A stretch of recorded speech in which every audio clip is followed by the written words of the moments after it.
Happy spring, students, colleagues, and friends. I hope the spring 2023 semester has been good for you this year. As the semester progresses towards the last stages, our faculty, staff, and students are working hard on our main campuses and in additional instructional locations across the state. I want to touch on some examples. Since my last message, we have held 12 legislative breakfast events across our campuses. We engaged with numerous legislators from across our state to share the CSCU 2030 investment proposal, CT State's appropriations needs, and the facility and capital needs of each of our campuses.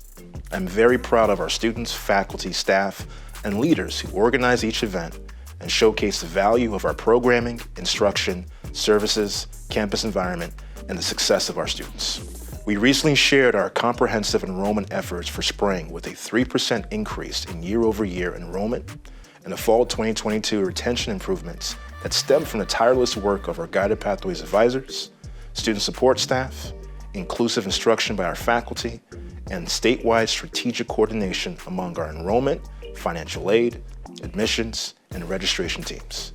These are only a sample of our student success metrics that demonstrate that we have stopped the enrollment loss and turning the corner towards the stability of our campuses.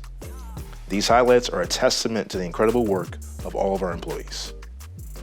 As you know, March commemorates Women's History Month and the significance of celebrating the achievement of past and present women who have helped build and mold our country. In addition, despite historical systemic oppression and laws, women have created many opportunities for all of us. So many of our leaders, scholars, and advocates have led campus events and programming.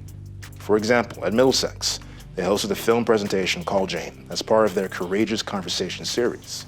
At Norwalk, they held International Women's Day, which included a Women's Day panel in the East Campus atrium. And our Asnuntuck campus had a Women's TED Talk series. We were recently informed that 5 of our students have been named semi-finalists for the Jack Kent Cooke Foundation, a highly competitive undergraduate transfer scholarship for community college students. The foundation awards students exceptional academic ability, leadership, service, and determination.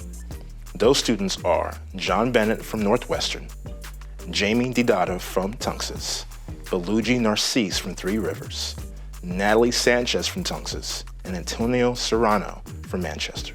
Please join me in congratulating these great student scholars.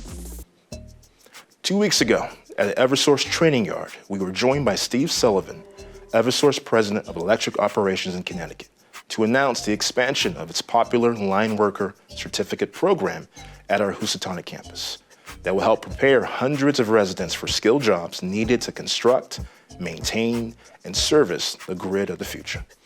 This successful program and its legacy began at our Capitol campus. Last Friday, I shared an update on the organizational changes in leadership. At this point, I can utter mindless cliches of being a change agent that ignores the impact of change. Our legacy community colleges have endured constant changes over the years, while also enduring the global pandemic. As your president, it is my role to make necessary changes that align with the needs of our communities and the concerns that you have shared with me, while also keeping a steady focus on the emerging markets of our state.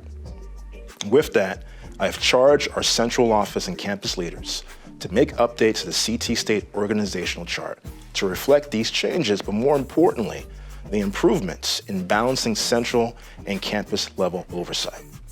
These updates will be included in our 3rd and final NETRI report and shared college-wide before the end of the spring semester.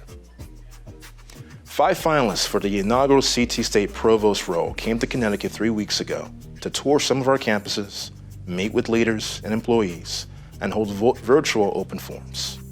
I plan to announce the lone finalists within a week of this message and have our provost send a welcome message to our college community. Teaching and learning are at the core of our mission.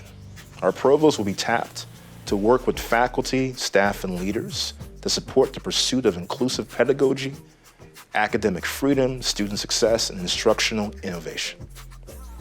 As we look ahead to commencement ceremony, students, I look forward to seeing you as graduates cross the stage as we celebrate the completion of your career and personal goals with us.